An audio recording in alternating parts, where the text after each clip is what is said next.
সাল্লাল্লাহু আলাইহি ওয়াসাল্লামের আগমন, মূর্তি পর্যন্ত সেজদায় ঝুঁকে গেল, মায়েদেরকে দাফন করা বন্ধ হয়ে গেল। আমার নবী পাক এসে নিষেধ করে দিলেন, এটা কখনো সম্ভবপর নয়। বাবা, আমার মায়েদের আপনার দাফন করা হতো, এমন করে 70টা জীবিত মেয়েকে দাফন করা হয়েছে। বাবা, মাটিতে পুঁতে দেওয়া হয়েছে। যে পুঁতে ছিল, যার একজন আমার নবী পাকের বড় একজন সাহাবী ছিলেন, হযরতে দাহিয়া কালবি রাদিয়াল্লাহু তাআলা আনহু। এই দাহিয়া কালবি এমন একজন সাহাবী যার চেহারার রূপ ধারণ করে আল্লাহ পাকের ফেরেশতা জিবরাইল আলাইহিস সালাম নবীর কাছে আগমন করতেন। আরে এত বড় পাপী, তারপরও তার চেহারা সঙ্গে মিল জিবরাইল আমিন আসতেন। সাহাবীরা বুঝতে পারতেন না যে ইনি জিবরাইল না দাহিয়া কালবি। মনে আছে না আব্বা আমার? যাই হোক, প্রিয় নবী সাল্লাল্লাহু আলাইহি ওয়াসাল্লামের তাহলে সেজদা দেওয়ার কারণ বুঝলাম, হাত জমিনে রাখার কারণ বুঝলাম, উম্মতি উম্মতি বলে কাদার কারণ কি? উম্মতের পাগল আমার নবী, এটাই তার হাকিকাত।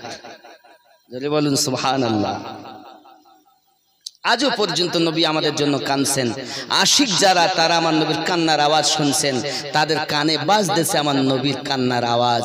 আমরা শুনতে পাচ্ছি না, কারণ আমরা কান থাকতো কালা, চোখ থাকতো বন্ধ। বুঝতে পেরেছেন আব্বা? আমাদের চেষ্টা করতে হবে কিভাবে এই কানকে জীবিত করব, আমরা কিভাবে চোখকে জীবিত করব। এ দেখা নয়, কোরআন শরীফের সূরা আল আরাফের 178 নম্বর ও 79 নম্বর আয়াতে আল্লাহ পাক বলেছেন, কোরআন শরীফে কি বলেছেন খেয়াল করেন। বিসমিল্লাহির রহমানির রহিম, মান ইয়াহদিল্লাহু ফাহুয়াল মুহতাদি ওয়া মান ইউদ্লিল ফাউলাইকা হুমুল খাসিরুন ওয়া লাকাদ যারানা লিজাহান্নামা কাসীরাম মিনাল জিন্নি ওয়াল ইনস লাহুম কুলুবুল্লাহু লা ইয়াফকাহুনা বিহা। আল্লাহ পাক তাদের মন দিয়েছে, কিন্তু মন দিয়ে চিন্তা ভাবনা করে না। হে বাবা, চোখ দিয়েছে, চোখ দিয়ে দেখে না, কান দিয়েছে, কান দিয়ে শোনে না। আল্লাহ পাক বলেছেন, আরো বলেছেন, উলাইকা কাল আনআম বাল হুম আদাল, তারা চতুষ্পদ জন্তু, তার থেকেও নিকৃষ্ট। হায় হায়, তাহলে আমরা মানুষই কবরে যাব না পশু হয়ে যাব? মানুষ হয়ে যেতে হবে। বন্ধু আমার, খুব পরিষ্কার ভাবে আমরা বুঝতে পারলাম আমাদের নবী দুনিয়ার জমিনে আগমন করেছেন। ওই নবী পাকের আগমনে সবাই আনন্দিত। এমন কি বাবা আমার দেখা গেল আব্দুল মুত্তালিব রাদিয়াল্লাহু তাআলা আনহু, আমার নবী পাকের দাদাজি, তিনি কাবার মুতাওয়াল্লি ছিলেন। হযরত আব্দুল মুত্তালিব বলেন, আমি খানায় কাবার নিকটে, হঠাৎ করে আমি দেখি খানায় কাবাটা ঝুঁকে গেছে আব্দুল্লাহর ঝুপড়ির দিকে, আর ঝোকার পরে কাবাটা এমনি করে দুলতেছি। আমি বুঝতে পারলাম আমার দাদু ভাইয়ের আগমন হয়ে গেছে। এমন সময়তে আমার খানায় কাবা, আজ কাবা মানুষ তওয়াফ করতে যায়, ওই কাবা আমার নবীর আগমনে ঝুঁকে যায়। 3 দিন ঝুঁকেছিল কাবা। কয়দিন? 3 দিন। আব্দুল মুত্তালিব গেলেন দরজার সম্মুখে, বৌমা দরজাটা খুলে দাও, আমি আমার দাদু ভাইকে কোলে নেব, আমি আমার দাদু ভাইকে দেখব।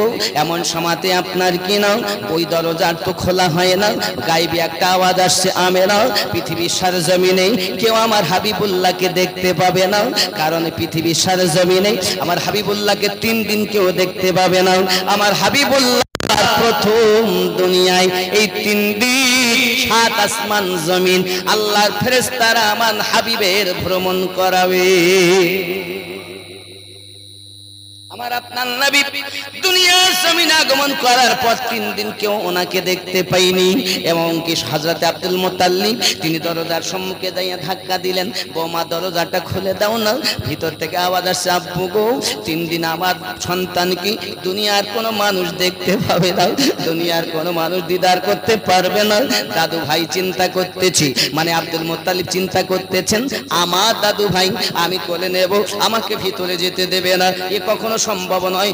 জোর করে দরজাটা যখন ঠেলতে গিয়েছেন, সঙ্গে সঙ্গে কে যেন এসে আব্দুল মুত্তালিবকে ধাক্কা দিয়েছেন।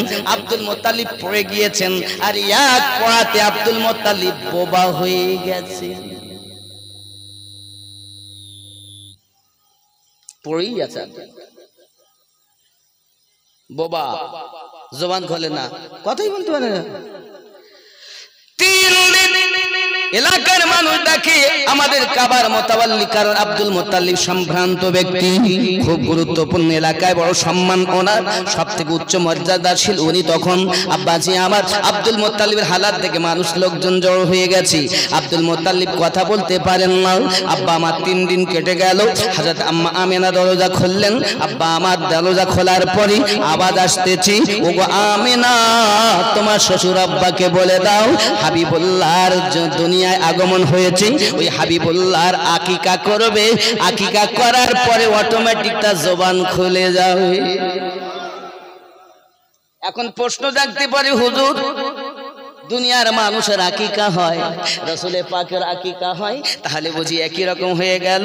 না না না, এই দুনিয়ার মানুষকে শিক্ষা দেওয়ার জন্য আল্লাহ আমাদের নবীর আকিকা করিয়ে দিয়েছেন তার দাদুর দ্বারায়। হায় বন্ধু আমার, হযরত আব্দুল মুত্তালিব আমার রাসূল পাকের আগমনের 7 দিনের দিন আকিকা করেছিলেন। আকিকা করার পর অটোমেটিক আবার আব্দুল মুত্তালিবের জবান খুলে যায়। আল্লাহুম্মা সাল্লি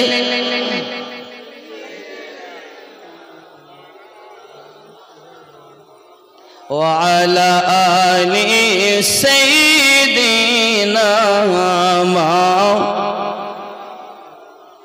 আব্বা আমার সোনা মানিকের আব্দুল মুত্তালিব রাদিয়াল্লাহু তাআলা আনহু আমার রাসূল পাককে পেয়ে বড় খুশি হলেন, কারণ সন্তান হারা বেদনা দাদু ভাইকে কোলে পেয়ে বড় ভুলে গিয়েছেন। হযরত আম্মা আমেনা রাদিয়াল্লাহু তাআলা আনহা স্বামী হারা বেদনা আমার নবীকে কোলে পেয়ে ভুলে গিয়েছেন। ওগো বাবা, কিন্তু আরবের মক্কা নগরের প্রথা, ওই সময়তে হযরত হালিমাতুস সাদিয়া রাদিয়াল্লাহু তাআলা আনহা তায়েবা নগরে বিছানাতে ঘুমিয়ে আছেন। বিছানায় ঘুমিয়ে থাকা হঠাৎ করে উনি স্বপ্ন দেখতেছেন, উনি ক্ষুধার্ত হালাতে পিপাসায় অস্থির হয়ে বাবা আমার জঙ্গলে ঘুরে বেড়াচ্ছেন। পাহাড় এলাকা থেকে, পাহাড়ের উপর থেকে ঝর্ণার পানি আপনার নেমে নেমে আসতেছে। হযরতে হালিমা রাদিয়াল্লাহু তাআলা আনহা তিনি নিজেকে পিপাসিতা মনে করে ওই পানিকে আপনার কিনা হাতে করে নিয়ে পান করতে গিয়েছেন। আর পানি যখন পান করতে গেল, হঠাৎ পিছন দিক থেকে একটা কে এসে যেন ধাক্কা দিয়ে পানিটাকে আপনার নিচে ফেলে দেয়। হযরত হালিমাতুস সাদিয়া তাকাইয়া দেখে কাউকে দেখতে পাচ্ছেন না। কে আমার পানি পা ফেলে দিলে, পানি পান করতে দিলে না কেন? একটি আওয়াজ ভেসে আসছে, হালিমা তায়েবা নগরী আব্দুল্লাহর ঘরে একটা আল্লাহর নিয়ামত অবতীর্ণ হয়েছে দুনিয়ায়, আল্লাহর নিয়ামত আগমন করেছে দুনিয়ায়, যিনি হলেন আখিরি জামানার পয়গম্বর। ওই পয়গম্বরকে যদি তুমি কোলে নিতে পারো, তাকে যদি লালন পালনের দায়িত্ব নিতে পারো, অর্থ তোমাকে খুঁজতে হবে না হালিমা, অর্থ তোমায় খুঁজে নেবে। হালিমা, আমি পানি ফেলেছি কেন জানো? আমি এই জন্য পানি ফেলে দিয়েছি, যদি আজ তুমি পানি পান করতে তাহলে তুমি তাকে আর কোলে নিতে পারতে না। আজ বোঝা গেল যে পানি ফেলে দিয়েছি, এর অর্থ হলো এটা, তুমি হয়তো তাকে কোলে নিতে পারবে, তুমি তার লালন পালনের দায়িত্ব নিতে পারবে। তবে জেনে রাখো হালিমা, এই স্বপ্নের কথা তুমি কাউকে বলতে পারবে না, এমনকি তোমার স্বামী হারেসকেও বলতে পারবে না। তুমি যদি তোমার স্বামীকে বলে ফেলো তাহলে কিন্তু তোমার মুশকিল হয়ে যাবে, কাউকে বলতে পারবে না। যদি চাও নিজের ভাগ্য পরিবর্তন করতে মক্কা নগরে চলে যাও, আল্লাহ শ্রেষ্ঠ নিয়ামতকে কোলে তুলে না। হালিমা রাদিয়াল্লাহু তাআলা আনহা তিনি স্বপ্ন দেখলেন, আর ভোরে ভোরে 6 মাস জ্বর। কয় মাস জ্বর? 6 মাস হালিমা জ্বর, ভোরে ভোরে উঠেছে। স্বামী হারেস বলছে, কি গো তোমার শরীর কি ভালো হয়ে গেল? তুমি কি সুস্থতা অবলম্বন করছো নিজেকে? এত ভোরে উঠে সব ঝাড়ু দিচ্ছ, ব্যাপার কি? হালিমা তো সাদিয়া বলছেন, হ্যাঁ না, আমি একটা কথা আপনার বলা ছিল গো। কি কথা বলেন? স্বামী বলছেন কি কথা বলো বিবি? সঙ্গে সঙ্গে বলছে স্বামী আমার ইচ্ছা যে চলেন মক্কায় যাব। এখন মক্কা যাব? আজ কি 8 দিনের পথ, কমপক্ষে যদি একটু জোরে যাই তাও 6 দিন লাগবে, যেতে 4 দিন, আসতে 4 দিন, 8 দিন হয়, 3 দিন করে হলেও 6 দিন লাগবে। সহজ? আর যাওয়ার মতো যানবাহন আমাদের নেই, আমাদের যে উটনি আছে সেও দুর্বল, যাব কেমন করে? স্বামী চলেন না, শুনেছি ওই তয়বান মক্কানগরে বাচ্চা ভূমিষ্ঠ হয়েছে, তাদের মধ্য থেকে একটা বাচ্চা যদি আমরা নিয়ে আসতে পারি, লালন পালন করলে তাদের পক্ষ থেকে অনেক কিছু এনাম পাওয়া যায়। ওই এনাম পেলে আমাদের ভাগ্যে পরিবর্তন হতে পারে, আমাদের দুর্দিনটা সুদিনে পরিণত হতে পারে, চলুন যাই। তা স্বামী বলছেন ঠিক আছে। এখন হালিমার কিন্তু একটা ছেলে আছে, একটি মেয়েও আছে, বুঝতে পেরেছেন? মেয়েটা একটু বড়, সীমা তাকে বলা হয়। আর ছেলেটার নাম কেউ বলেছেন আব্দুল্লাহ, আবার কেউ বলেছেন মাসরুদ। কি নাম বললাম? আব্দুল্লাহ, মতান্তরে মাসরুদ। হালিমাতু সাদিয়া রাদিয়াল্লাহু তাআলা আনহা ওই বাচ্চা দুধ পান করে, তবে একটু চলাফেরা করতে পারে। হালিমাতু সাদিয়া বলছেন এই বাচ্চা বা কোথায় রেখে যাই? তো পাশে বাড়ি তা যাদের আছে তাদেরকে বলে গেল, দেখো আমার মাসরুদকে আমি রেখে যাচ্ছি, তোমরা একটু খেয়াল রেখো। দুধ পান করিয়ে আব্বাজি আমার তাকে ঠিকভাবে রেখে শুইয়ে রেখে ঘুম পাড়িয়ে স্বামী হারেসকে নিয়ে আর ওই দুর্বল উটনি নিয়ে স্বামী স্ত্রী দুইজন হেঁটে হেঁটে যাচ্ছেন। স্বামী আর স্ত্রী যুক্তি করেছে দুর্বল উটনি আমরা হাঁটিয়ে হাঁটিয়ে নিয়ে যাব, আসার সময় চেপে আসবো, তাহলে এক পিঠে উটনির কষ্ট হবে, ভালো হবে। এই যুক্তিতে চলে যাচ্ছে। আব্বাজি আমার সোনা মানিকেরা হযরত হালিমাতু সাদিয়া রাদিয়াল্লাহু তাআলা আনহা এবং হযরতে আপনার কিনা দেখা গেল টুকটুক টুকটুক করে মক্কা নগরে চলেছেন। হারেসকে নিয়ে যেতে যেতে আব্বা আমার ঠিক মক্কা নগরের নিকটে পৌঁছিয়েছেন। উটনি এমন হালাত শুয়ে পড়েছে জমিনে, আর ওঠে না, 4 হাত পা ছুঁয়ে দিয়েছি। হালিমাতু সাদিয়া বলেন স্বামী আমার এ তো উটনি আর উঠছে না। এমন সময় হারেস বলেন ওগো আমার বিবি তুমি চলে যাও, আমি উটনি পাহারা দেই, তুমি চলে যাও। একটা তাবু খাটিয়ে নিয়েছি, আর হারেস ওখানে উটনি পাহারা দেয়। এমন সময় হালিমাতু সাদিয়া রাদিয়াল্লাহু তাআলা আনহা তিনি টুকটুক টুকটুক করে এগিয়ে গেলেন, যাইয়া দেখেন খোঁজ করে করে ঠিক আব্দুল মুত্তালিবের বাড়িতে গেছেন। আর ওই সময় আব্দুল মুত্তালিব আমার নবী পাকের দাদাজি বাইরে বসে রয়েছেন। এমন সময় গিয়েছেন, বাবুজি আমি তয়বা নগর থেকে এসেছি, আমার নাম হলো হালিমা, শুনেছি নাকি এই বাড়িতে একটা ছোট বাচ্চা জন্ম নিয়েছে, ওই বাচ্চাটা যদি আমাকে লালন পালন করতে দিতেন আমি হালিমা বড় ভাগ্যবতী হতাম। এই জন্য আপনার কদমে আরজি জানাই, আপনার ওই বাচ্চাটাকে আমাকে লালন পালনের দায়িত্ব দেন। হযরত আব্দুল মুত্তালিব কাবা শরীফের মুতাওয়াল্লি জ্ঞানী গুণী মানুষ, তিনি হালিমাতু সাদিয়া রাদিয়াল্লাহু তাআলার দিকে দেখেন চাইয়া, তিনি হলেন দুর্বল, বাবা ভালোভাবে মাজা সোজা করতে পারেন না, গায়ের চামড়াগুলো ঢিলা হয়ে গেছে, 6 মাসের জ্বর সে হালিমা। এমন সময় চাইয়া দেখে চোখটা বন্ধ করে নিয়েছেন। আমার দাদু ভাই আল্লাহ নিয়ামত হবে, আমি সংবাদ পেয়েছি শ্রেষ্ঠতম নিয়ামত আমার দাদু ভাই।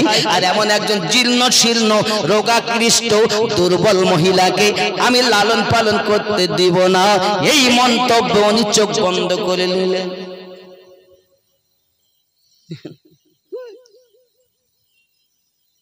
চোখ বন্ধ করে নিয়েছেন, দাঁড়িয়ে আছেন হালিমা। বাবুজি একটু দয়া করেন, মেহেরবানি করেন, দেন। এমন সময় তিনি বলছেন তোমার এই হালাত বাবুজি, আমি আমার নিজের জীবনের থেকে তাকে ভালোবাসবো, নিজের সন্তানের থেকে তাকে প্যার দেব বেশি। জোরে বলুন। আব্দুল মুত্তালিব দেখছেন না ছড়ো, তখন তো ঠিক আছে যা, ভিতরে হুকুম দিলেন আমার নবী শুয়ে আছেন শোয়ানো। হালিমা আমনা আম্মা আমার ঘরের ভিতরেই শোয়ানো আমার নবীকে, তা শোয়ানো আছে। হালিমাতু সাদিয়া যখন অর্ডার পেয়ে ভিতরে ঢুকলেন, নবী শোয়ান্ত হালাতে চেহারা দেখেই হালিমা লাফ মেরে উঠেছেন, দুনিয়ায় কত বাচ্চা দেখেছি, এত সুন্দর সন্তান আমার হালিমা জীবনে চোখে দেখিনি। এত সুন্দর। আরে হবে না কেন? আমার নবী পাকের স্ত্রী আম্মা আয়েশা রাদিয়াল্লাহু তাআলা তিনি বর্ণনা করেন, আমার হাত থেকে সূচ পড়ে গেছে, সূচ, অন্ধকার রাত। এখন আমি তো সূচ কিভাবে পাবো? আলো নাই, অন্ধকার। ইতিমধ্যে আমার নবী, দয়ার নবী আমার হুজরায় আমার ঘরে প্রবেশ করেছেন। নবী পাকের চেহারায় এত জ্যোতি যে আমি অন্ধকার রাতে সূচ ওই জ্যোতিতে খুঁজে পেয়ে গেলাম। শুধু তাই নয়, ওই সূচের পিছনে ছোট ছিদ্রতে আমার হাবিবুল্লাহর চেহারার জ্যোতিতে আমি সুতো পরিয়ে নিলাম। জোরে বলো, এত সুন্দর। আর আমাদের বিবিদের যদি জিজ্ঞাসা করা হয়, গিয়ে যদি বলে আম্মা আমার আব্বা কেমন, বলো না বাবা, চারটে ছেলের মা, এখনো শান্তি পেলাম না, এখানে বিয়ে হতো না। ওই যে ঘটক, ওই আমার সবাই তো ভাই, ওর জ্বালায় আমার এখানে বিয়ে, জীবন আমার জ্বলিয়ে গেল। বলে না, বলে না। আর যদি আম্মাকে জিজ্ঞাসা করলে এই কথা, আর যদি আব্বাকে আব্বা আমার মা কেমন, আর বলিস নি, অচল অচল, ঠেলে ঠেলে চালাচ্ছে। স্বামী করে স্ত্রীর বাদ না, স্ত্রী করে স্বামীর বাদ, করে না? আপনাদের এখানে মনে করে না, সবাই ভালোবাসে। হ্যাঁ, ভালো মানুষ। ও বাবা, যে নারী স্বামীর বাড়িতে শান্তি পায় না, সে পাবে কোথায়? মা, স্বামীর বদনাম করো না মা। আমার রাসূলের জিন্দেগি এমন, আমার নবী পাকের, আমি তো বিস্তারিত জীবন বলতে পারবো না, তবে একটা ঝলক বলি। আম্মা খাদিজার সঙ্গে নবী পাকের বিবাহ হলো। বিবাহ যখন হয়েছে তখন মক্কার ধনীগণেরা খাদিজাকে বলেন, খাদিজা তোমার এত অর্থ থাকার পরও এতিম শিশুকে বিয়ে করেছো, কিভাবে স্বামীর ইজ্জত বাঁচাচ্ছেন, সম্মান বাঁচাচ্ছেন? আমার আম্মা এই ঘটনা থেকে একটু শিক্ষা নেন। ছোট্ট করে আমি উপমা দিচ্ছি, শুনুন। এমন সময় হযরতে আম্মা খাদিজাতুল কুবরা রাদিয়াল্লাহু তাআলা, আমাদের বড় আম্মা, হায় হায় কি শান্তি, ওনার মাজারের কাছে আমি গিয়েছি, কি শান্তি বাবা। সন্তান যতই কষ্টে থাক, যদি মায়ের কোলে পেয়ে যায়, মায়ের কাছে যদি আসে, তে সমস্ত বেদনা দূর হয়ে যায়। আমি মক্কা নগরে আমার বড় আম্মা আম্মা খাদিজাতুল কুবরা রাদিয়াল্লাহু তাআলার মাজারের কাছে যখন গিয়েছি, আমি বলবো না, বলতে পারবো না কি শান্তি আমার লেগেছে বাবা। হায় হায় আল্লাহ, তোমার বান্দা বান্দীদেরকে একবার খানায় কাবার মেহমান বানিয়ে নিও। জোরে বলি আমিন, আরো জোরে বল আল্লাহুম্মা। বাবা, আম্মা খাদিজা আমার নবীকে কি বলছে দেখো। মক্কার মানুষ যখন এই কথা বলেছে, তখন সকলকে দাওয়াত দিয়েছেন বাড়ি, দেওয়ার পর খেতে দিয়েছেন। খাওয়া দাওয়া হয়ে গেল। খাওয়া দাওয়ার পরে বলছেন, আচ্ছা আপনারা বলুন আমি খাদিজা কিসে অপরাধ করেছি? আয় খাদিজা, অপরাধ বুঝতে পারছো না? তুমি এত বড় ধনী যে মক্কা নগরে তোমার সমতুল্য কেহই নাই। তুমি দেখতে যেমন সুন্দরী, তোমার অর্থবীর্তু তেমন, তোমার মতো দয়াবান, তোমার মতো সুবিচারপতি মহিলা মক্কা নগরে দ্বিতীয় নাই। আর তুমি একজন এতিম ছেলে, যার অর্থবীর্তু কিছুই নাই, এমন একজন ছেলেকে তুমি স্বামী রূপে বরণ করে নিয়েছো। এটাই আমাদের ধনী মানুষের জন্য অপমান, অপদস্থ ছাড়া আর কিছুই নয়।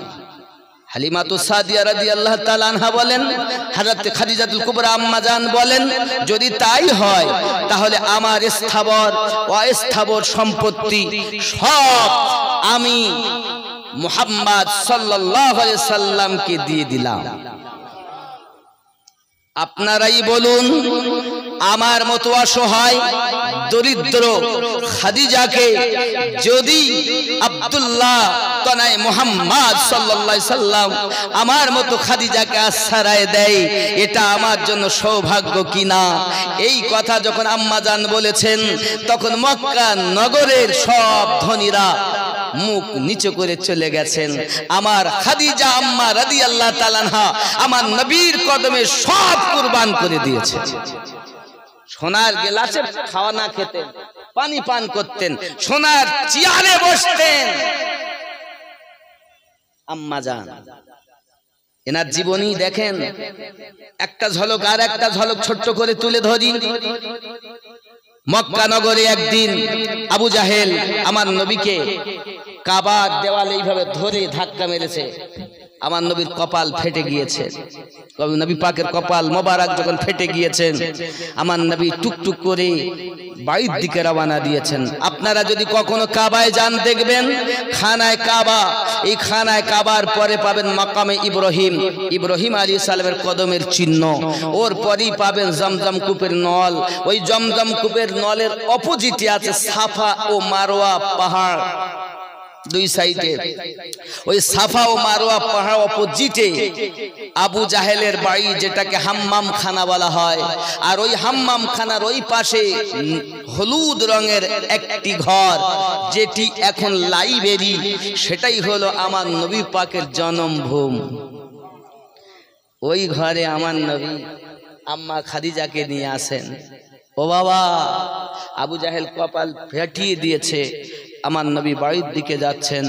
আম্মা খাদিজাতুল কুবরা রাদিয়াল্লাহু তাআলা আনহা আমার নবীকে দেখে কেঁদে ফেলেছেন। ইয়া রাসূলুল্লাহ, ইয়া হাবিবাল্লাহ, কপাল ফেটে গেছে আপনার, আবু জাহেল আপনাকে আঘাত করেছে, কিন্তু আমার বাড়িতে এমন কোন অবশিষ্ট কাপড় নাই যেটা দিয়ে আপনার মাথা আমি ব্যান্ডেড করে দিতে পারি। আম্মা খাদিজাতুল কুবরা রাদিয়াল্লাহু তাআলা আনহা নিজের ওড়নার একটা কানা ছেড়ে আমার নবী পাকের কপাল মোবারকে ব্যান্ডেড করে দিয়েছেন। আমার নবী হাত দুটো তুলে আবার দোয়া চাচ্ছেন, আল্লাহ আমাকে চেনে না, এই মক্কা মানুষকে আপনি হেদায়াত নসিব করে দিন। উদাহরণ দিলাম এতটুকু। তাহলে স্বামীর খেদমত কেমন, স্বামীর সম্মান বাঁচিয়ে নিলেন কেমন? আর আমার মায়েরা বদনাম করতে পারলেই বাঁচে না, স্বামীর বদনাম করবেন না, স্বামীকে ভালোবাসতে শিখুন। আল্লাহ আমাদের ঘরে যেন স্বামী স্ত্রীতে মিল ও মোহাব্বত দান করেন। সবাই বলি আল্লাহুম্মা আমিন। আব্বাজি আমার সোনা মানিকেরা, যে কথা বলছিলাম, নবী দোজাহান সাল্লাল্লাহু আলাইহি ওয়াসাল্লাম কি হযরত হালিমাতুস সাদিয়া রাদিয়াল্লাহু তাআলা দেখেই আশ্চর্যান্বিত হয়ে গেলেন। আম্মা আমিনাকে বলে, বোন আমিনা, আপনার সন্তান আমাকে দিন, আমি লালন পালন করব। ওগো বোন আমিনা, আমি আমার জীবনের থেকে বেশি ভালোবাসবো, আমার নিজের সন্তানের থেকে বেশি ভালোবাসবো। হযরত আম্মা আমিনা বলেন, বোন হালিমা, তুমি জানো না এই সন্তানটা আমার যখন পেটের ভিতরে ছিল, আমি কত নবীদের শুভ সংবাদ শুনেছি। আদম নবী আমাকে মোবারকবাদ দিয়েছেন, ইব্রাহিম নবী আমাকে মোবারকবাদ দিয়েছেন, হযরত সুলাইমান নবী আমাকে দিয়েছেন, এক কথায় মোবারকবাদ দিয়েছেন। ইনি আখেরি জামানার নবী। ও হালিমা, শুনে রাখো, আমার সন্তানকে যেন কখনো বাপ হারা বলে তুমি বকাঝকা করবে না, যেন তাকে কোনো রকম ব্যথা দেবে না। ও গো হালিমা, তুমি জানো না আমার সন্তানের আগমনের কথা অনেক কিছু আপনার আমেনা বর্ণনা করেছেন। হালিমা ওয়াদা দিলেন, বোন আমেনা, আমার জীবন থাকতে বাচ্চার কোনো রকম কষ্ট হতে দেব না, আপনি নিশ্চিন্তায় থাকুন, নিশ্চিন্তায় থাকুন, কোনো রকম চিন্তা যেন আপনি মনে নেবেন। আব্বাজি আমার হালিমাতুস সাদিয়া রাদিয়াল্লাহু তাআলা আনহা আমার নবীজিকে আপনার কোলে করে নিয়ে 2 বছরের মিয়াদ নিয়ে আমার রাসূলে পাককে নিয়ে চলে এলেন। 2 বছর পরে আবার ফেরত নিয়ে যেতে হবে। আব্বাজি আমার নবীকে কোলে নিয়ে যখন স্বামীর কাছে চলে আসছেন, বাবা অনেক কথা ওখানে, স্বামীর কাছে চলে আসছেন, স্বামী হারেস বিবিকে দেখে চিনতে পারছেন না। কে গো তুমি, আমার তাঁবুর ভিতরে কেন? সঙ্গে সঙ্গে বলছেন, স্বামী আমার, আমি আপনার হালিমার কথা বলতেছি। না তা হয় না, আমার হালিমার গায়ের চামড়াগুলো ঢিলা হয়ে গেছে, আমার হালিমা 6 মাস থেকে জ্বরে ভুগতেছে। আমার হালিমা তো তুমি নও, তোমাকে দেখে তো হালিমা মনে হয় না। হালিমা তো সাদিয়া রাদিয়াল্লাহু তাআলা আনহা আম্মা জানের চোখে পানি চলে এসেছে। এসেছি, স্বামী হারিয়ে আপনি আমাকে চিনতে পারছেন না। এই বাচ্চাটাকে আমি যখন কোলে নিয়েছি, এই বাচ্চাটা কোলে নেওয়ার সঙ্গে সঙ্গে আমার গায়ের ভিতরে যেন একটা শিহরণ শুরু হয়ে গেল। আর ওই শিহরণের কারণেই আমার পুরো দেহের চামড়াগুলো ঢিলা ছিল, টাইট হয়ে গেছে। স্বামী আমার এই বাচ্চাকে যেই কোলে নিয়েছি, কোলে নেওয়ার সঙ্গে সঙ্গে আমার দেহতে 6 মাস ধরে জ্বর, ওই জ্বর মোটে ভালো হয় না। এই বাচ্চা কোলে নেওয়ার সাথে সাথে আমার 6 মাসের জ্বর ভালো হয়ে গেছে। ওরে আমার আব্বা জানেন, মাইনান পুরো পাক জওয়ান যুবকেরা, আমার রাসূল পাক এখনো শিশু নবী, এখনো নবুয়ত এলান হয়নি, এখনো কোরআনের বিধান আপনার অবতীর্ণ হয়নি। ও আমার সোনামানিকেরা, আল্লাহর হাবিবের কত মুজিজা দেখুন। হালিমাতুস সাদিয়া রাদিয়াল্লাহু তাআলা না কোলে নিয়েছেন, 6 মাসের জ্বর ভালো হয়ে গেছে। আব্বা আমার ঢিলা চামড়া টাইট হয়ে গেছে। হালিমা ছিলেন দুর্বল দেখতে, খুব সুন্দরী ছিলেন। আমার নবীকে কোলে নেওয়ার সাথে সাথে হালিমা যেন নিজে আরো সুন্দরী হয়ে গেছে। আমার নবী এখনো নবুয়ত এলান হয়নি।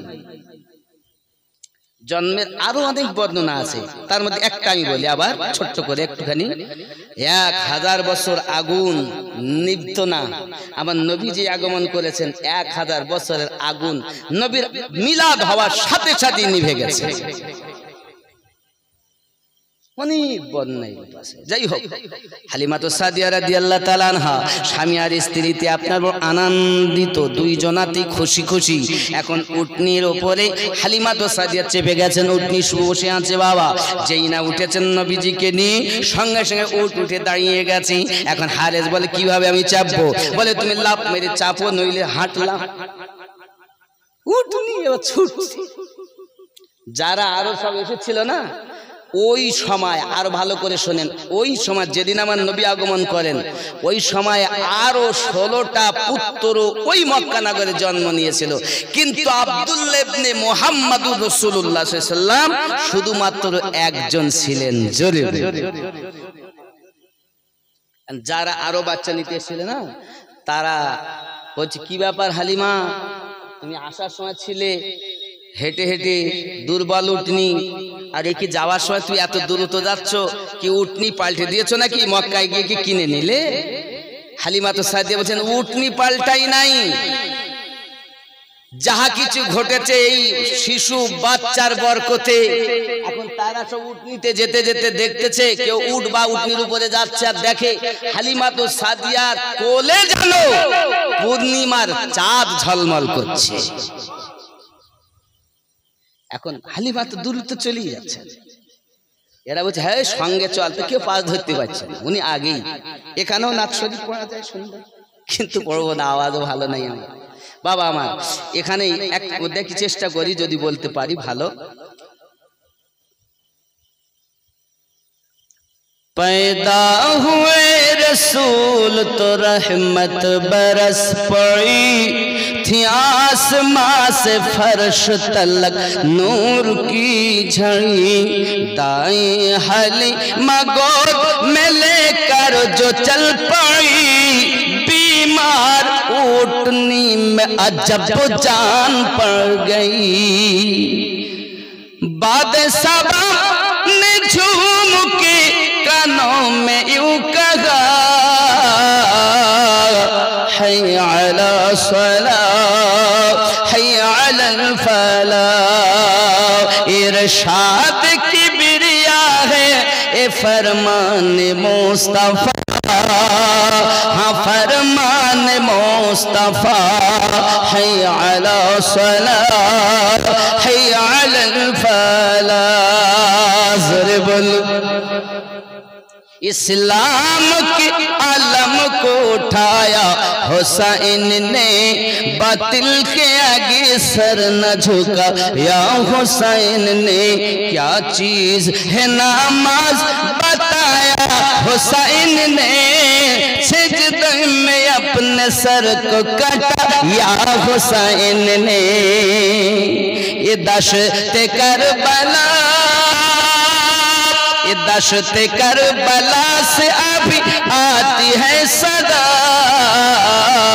हय अला الصلاة حي على الفلاح জোরে বলুন হায় হায় প্রিয় নবী সাল্লাল্লাহু আলাইহি সাল্লামকে নিয়ে হালিমাতু সাদিয়া চলে যাচ্ছেন এখন হারেস বলছেন বিবি বাড়ি যাব আর ওই যে আমাদের খেজুর গাছ আছে সে মোটে খেজুর হয় না ধরে আর শুকিয়ে শুকিয়ে পড়ে যায় বুঝতে পেরেছেন খেজুর থাকে না মানে পাকার আগে শুকিয়ে পড়ে যায় হারেস বলে বাড়ি যাব আগে গাছ কাট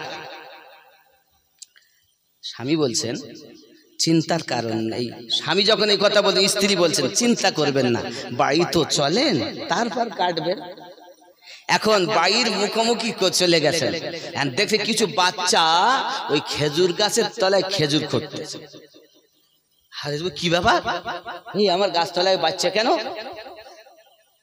গাছতলায় গিয়ে দেখে গাছের নিচে গিয়ে দেখেন যে খেজুর সব একদম পেকিয়ে যেন এখন সব রস ঝরে পড়ছে জোরে বলুন সুবহান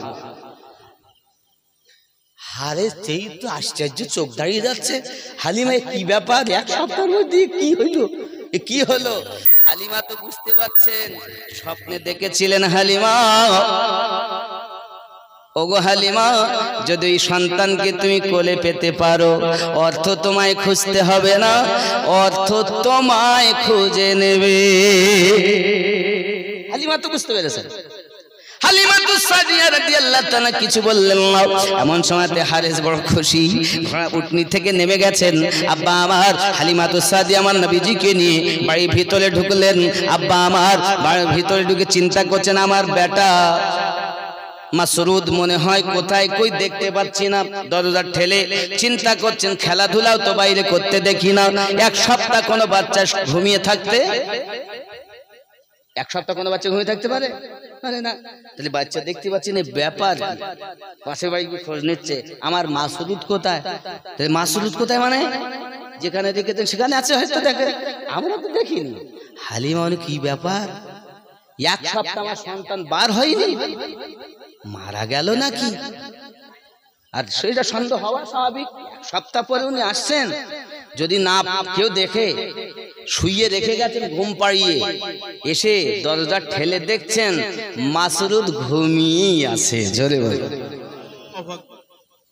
কথা বুঝতে পেরেছেন এমন সময়তে হালিমাতু সাদিয়া রাদিয়াল্লাহু তাআলা আনহা মাসরুদকে দেখছেন তার গালে যেন করে দুধ গড়াচ্ছে মাসরুদকে জিজ্ঞাসা করেন বাবা মাসরুদ বাবা তুমি এই কি খাচ্ছিলে মা আপনি তো আমাকে দুধ পান করালেন ঘটনা এখানে আছে হালিমাতু সাদিয়া যখন তাঁবুর ভিতরে আমার নবীকে নিয়ে দুধ পান করাতে লেগেছিলেন আমার নবী পাক ডান স্তনে মুখ দিয়েছিলেন বাম স্তনে দেননি বারবার হালিমা আমার নবীজিকে আবার ঘুরিয়ে বাম স্তনে লাগিয়েছিলেন মুখ ফিরিয়ে নিচ্ছিলেন আবার দিচ্ছেন নবী মুখ ফিরিয়ে নিচ্ছেন নবী জানাতে চাচ্ছেন মা আমি দুনিয়াতে ভাইয়ের হক ফাঁকি দিতে আসিনি ভাইয়ের হক বুঝিয়ে দিতে আল্লাহ আমাকে রাহমাতাল লিল আলামিন করে পাঠিয়ে দিয়েছেন আমি আপনাদের বুঝাতে চাই বাবা এখনো কোরআন অবতীর্ণ হয়নি আমার নবী শিশু হালাতে হালিমাতু সাদিয়া রাদিয়াল্লাহু তাআলা কোল মোবারকায় কোরআনের বিধান চালু করে দিয়েছে সুবহানাল্লাহ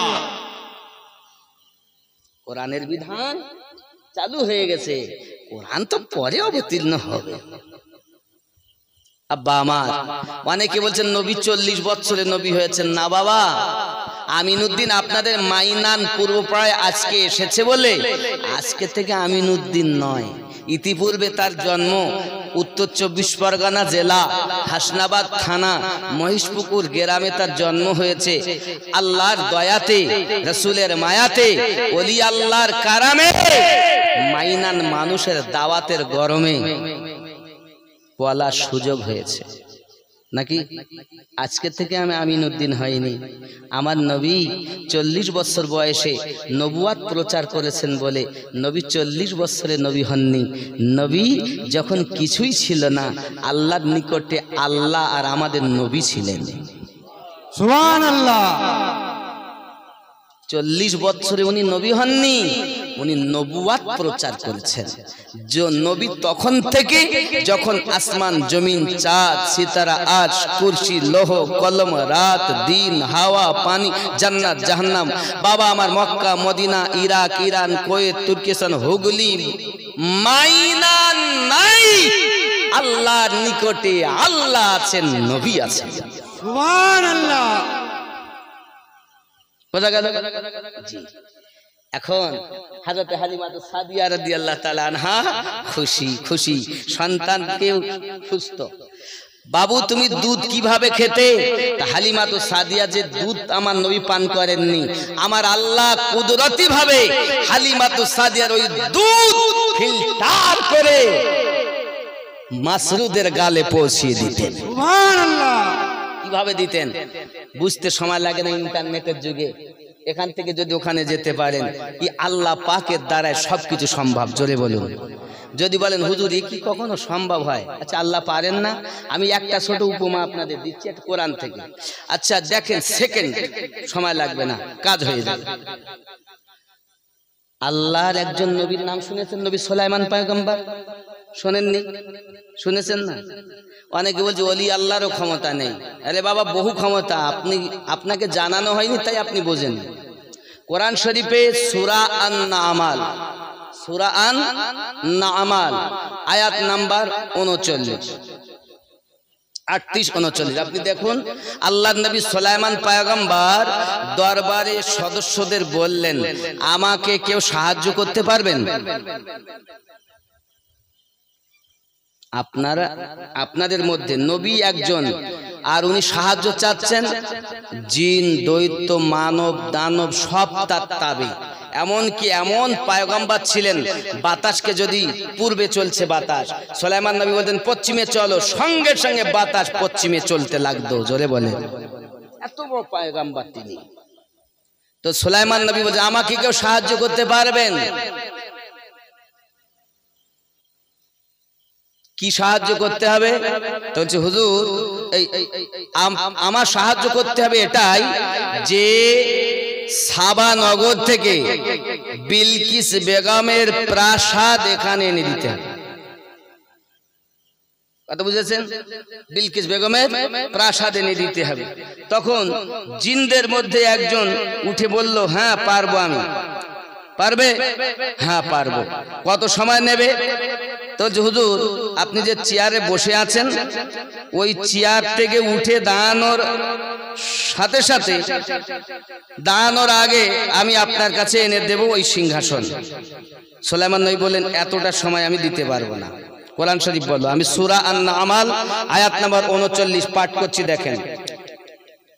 জিনদের মধ্যে একজন বলল, যার নাম ইফরিত। কোরআন শরীফ খুলুন, বিসমিল্লাহির রহমানির রহিম। ক্বালা ইফরিতুম মিনাল জিন্নি আনা আতিকা বিহি ক্বাবলা আন তাকুমা মিন মাকামিক। ওগো নবী সুলাইমান, আমি আপনার সাহায্য করতে পারবো। আর বিলকিস বেগমের প্রাসাদ, আপনি যে সিংহাসনে বসে আছেন, ওই সিংহাসন থেকে উঠতে দাঁড়ানোর আগেই প্রাসাদ হাজির হয়ে যাবে। চলে বলুন সুবহানাল্লাহ। সুবহানাল্লাহ। যে ওখান থেকে এখানে আনলাম এতটুকু না, হাজার হাজার মাইল দূরের কথা হচ্ছে। সঙ্গে সঙ্গে নবী সুলাইমান বললেন এতটা সময় আমি দিতে পারবো না। এবং জিন বললেন ওয়া ইন্নী আলাইহি লাকাবিয়ুন আমিন, আমি এর প্রতি ক্ষমতা রাখি যে আমি এনে দিতে পারবো। তাহলে আমি বসে আছি, উঠে দাঁড়ানোর আগে যদি সিংহাসন আসে তাহলে কত সময় লাগবে? 2-5 সেকেন্ড নাকি? কিন্তু সুলাইমান নবী বলছেন আমি এতটা সময় দিতে পারবো না। তার আগে কে পারবে? সঙ্গে সঙ্গে একজন قال الذي عنده علم من الكتاب انا آتيك به قبل ان يرتد اليك طرفك। সঙ্গে সঙ্গে মানব জাতের ভিতরে, মানুষের ভিতরে একজন আল্লাহর ওলি উঠে দাঁড়িয়ে গেলেন, যার নাম হলো আসিফ বিন বারখিয়া। তিনি বললেন ওগো নবী সুলাইমান, আপনার চোখের পলক ফেলার সঙ্গে সঙ্গে হাজার হাজার মাইল দূর থেকে আমি বিলকিস বেগমের প্রাসাদ হাজির করে দেব। সুবহানাল্লাহ। এরা বলছে ওলিদের ক্ষমতা নাই। এই দুনিয়ার মোল্লার কথা মেনো না, আল্লাহর কথা মানো। বলছি ওলিদের ক্ষমতা নেই, খেপা কোথাকার। কোরআন বলছে, কোরআন পারো তো এই আয়াত কাটো, দেখি তোমার ইলমের বহর কতটা আছে। বলছে ওলি আল্লাহর কাছে কিছু চাওয়া যাবে না, পাগলা কোথাকার। ওলিকে আল্লাহ ভাবলে গুনাহ, ওলিকে আল্লাহর বন্ধু হিসাবে যদি তুমি তোমার দুঃখ বেদনা মনের কথা বলো, এটা জায়েজ আছে, জোরে বলো সুবহানাল্লাহ। ওলি আল্লাহর কাছে যাবে না তো কোথায় পাবে? আল্লাহর নিয়ামত দুই ভাগে ভাগ, এক নবুয়াতে আর এক বেলায়াতে। এখন নবুয়াতের যুগ শেষ, বেলায়াত চলছে, কিয়ামত অবধি চলতে থাকবে। দুনিয়ায় যত মাল মাত্তা যা কিছু পাওয়া যাবে সব ওলিদের দ্বারাতে নিতে হবে। হতে পারে বাগদাদের, হতে পারে আজমিরের, হতে পারে পাঞ্জাবের, হতে পারে ফুরফুরার, হতে পারে মেদিনীপুর মাওলা পাকের দরবার। এক কথায় বুঝুন, तमाम পৃথিবীর জমিনে ওলি আল্লাহদের দ্বারাতে আল্লাহর নিয়ামত নিতে হবে। এটাই কোরআন ও হাদিসের ফয়সালা, আমিনউদ্দিন ফয়সালা দেয়নি। আজ আপনাদের ভিতরে দ্বিধাদ্বন্দ্বে ফেলে দিয়েছে আমরাই। এই স্টেজে বলনেওয়ালা মৌলবীরা যদি আল্লাহ যে ধর্ম, যে ইসলাম যেভাবে দিয়েছেন, রাসূল যেভাবে প্রচার করেছেন, সাহাবীয়ে রাসূল যেভাবে দিয়ে গিয়েছেন, তাবিঈন যেভাবে দিয়ে গিয়েছেন, আল্লাহর ওলিরা যেভাবে আমাদের মাঝে উত্থাপন করেছেন, আমরা যদি সেইভাবে করতাম তাহলে আমাদের এলাকায় এত বিভ্রান্ত ছড়াতো না। এই ছড়ানোর পিছনে দায়ী হলাম আমরাই, আপনারা না, সাধারণ মানুষ না, আমরাই। নামাজ তো আপনাদের দিয়েছি, রোজা তো আপনাদের দিয়েছি, যাকাত হজ তো দিয়েছি, আর আসল জিনিস আপনাদের থেকে ছিনিয়ে নিয়েছি। আমলের দাম বেশি নয়, ঈমানের দাম বেশি। কিসের দাম বেশি? ঈমানের। তাহলে ঈমানে যদি না থাকে তা আমল কোনো কাজে লাগবে না। দেখো, বড় হুজুর ছিল, ফেরেশতাদের সর্দার ছিল, লক্ষ লক্ষ বছর ইবাদত করেছে, শুধু একটা হুকুমের জন্য সব বাদ হয়ে গেছে। কথা বুঝতে পারছেন? জি আব্বা, আমার কথাগুলো বোঝার চেষ্টা করেন। আমি খুব উগ্র ভাবে শোনাচ্ছি না, খুব হালকা মেজাজে, কারণ আমি নিজে দুর্বল বলে। আব্বা আমার, তাহলে বোঝা গেল যে আল্লাহর নবী সুলাইমান পয়গম্বর একজন ওলির সাহারা নিয়েছেন। তাহলে আল্লাহর ওলিদের কাছে গিয়ে কিছু বলা বা চাওয়া এটা শিরিক নয়, বরঞ্চ নবীদের সুন্নাত। ওলিরা দিবেন ওলির মতো, নবীরা দিবেন নবীর মতো, আর আল্লাহ দিবেন নিজ ক্ষমতায়, আর আল্লাহর ওলিরা দেবেন আল্লাহর দেওয়া ক্ষমতায়। আল্লাহ যে ক্ষমতা তাদের দিয়েছেন ওই ক্ষমতার মধ্য থেকে তারা দেবেন। ওলিকে যদি আল্লাহ ভাবা হয়, কাফের কাফের কাফের। আর ওলিকে যদি আল্লাহর বন্ধু ভাবা যায়, সে ব্যক্তি ইমানদার ইমানদার ইমানদার। জোরে বলুন সুবহানাল্লাহ। কথা বুঝতে পারছেন? স্পষ্ট এই কথা বুঝতে পেরেছেন? জি।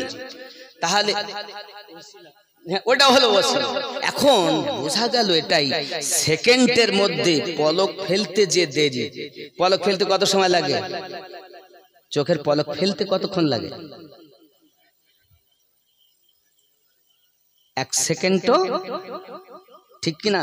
এটা কোরআন থেকে বললাম, আমি আমার ব্যক্তিগত কথা বলিনি। তাহলে হাজার হাজার মাইল দূর থেকে, তাহলে এখান থেকে সেকেন্ডের মধ্যে আনা মানে এখানে আসেন, আবার ওখানেও চলে গেছেন, ওখান থেকে আবার প্রাসাদও এনে দিয়েছেন। তাহলে একই মুহূর্তে এখানে ওখানে থাকতে পারে যারা, আল্লাহর ওলি হলো, জোরে বলেন, আল্লাহর ওলি হলো তারা। তাহলে যদি ওলিরা পারে তো নবীরা পারে না? কি অবস্থা! নবীদের কোনো ক্ষমতা নেই, আসলে পাগলার দল। এই মোল্লারা যেমন বুঝিয়েছে তেমন বুঝেছে। দোষ আপনাদের না, আমাদের দোষ। আমরা আপনাদেরকে ঠিকভাবে দিতে পারিনি। টুপি আর দাড়ি আর জনগণ দেখে ভুলো না, এইখানে রসুলের ইশক দেখো। এখানে ইশক যার বেশি, জান্নাতওয়ালা সে বেশি। একটা উদাহরণ দেই। এখানে দেখেন ফুল দিয়েছে, বেল ফুল বলে না রজনীগন্ধা, কি বলে ফুলটাকে, সাদাটাকে রজনীগন্ধা বলে, আর ওপরে ওটা গাঁদা। গাঁদা ফুলের সুঘ্রাণ আলাদা, রজনীগন্ধার সুঘ্রাণ আলাদা। এক এক ফুলের এক এক সুঘ্রাণ। আরো একটা ফুল পাওয়া যায়, প্লাস্টিকের ফুল আছে না, প্লাস্টিকের ফুল দিয়ে অনেক সময় স্টেজ সাজায় না, দেখবেন বেলুন টেলুন দিয়ে সাজিয়ে কত সুন্দর বলতে। প্লাস্টিকের ফুল, প্লাস্টিকের ফুল দেখতে সুন্দর কিন্তু সুঘ্রাণ নেই। আমরা দেখতে সুন্দর, আমাদের মধ্যে যদি সুঘ্রাণ না থাকে তাহলে আমাদের কোনো দাম নেই। বুঝানোর জন্য আরো একটা উপমা দেব। আপনারা দেখেছেন আপনার ওই কি বলে শিমল ফুল, শিমল, শিমল গাছ দেখেননি? পাকড়ার ফুল, পাকড়া গাছ, তুলো হয়, তুলো হয় যে একটা পাকড়া গাছ, শিমল ফুল গাছ। মানে ওর ফুল যখন ফোটে তো লাল লাল হয়। আপনার কি বলেন তাকে? একটা গাছ, কাটা গাছ, শিমল বলেন তো? যাক, আমি মনে করছি যদি অন্য কিছু বলেন ভালো দেন। শিমল ফুল যখন ফোটে তখন বলে দেখতে ভালো লাগে, লাগে না? এখন ও যখন ঝরে যায় তখন কিছু গরিব মানুষ কুড়িয়ে আনে, এনে উনুনের ধারে রাখে, শুকিয়ে গেলে কাঠ হিসাবে ব্যবহার করে, হয় না এরকম? দেখতে সুন্দর হলেও কেউ কখনো তুলে দাঁকে দিয়ে শোহে না, কারণ ও জানে এ দেখতে সুন্দর হলেও এর মধ্যে সুঘ্রাণ নেই। তা আমরা দুনিয়ায় মানুষ, আমাদের মধ্যে যদি সুঘ্রাণ, নবীর ইশকের সুঘ্রাণ না থাকে তাহলে আমাদেরও কোনো দাম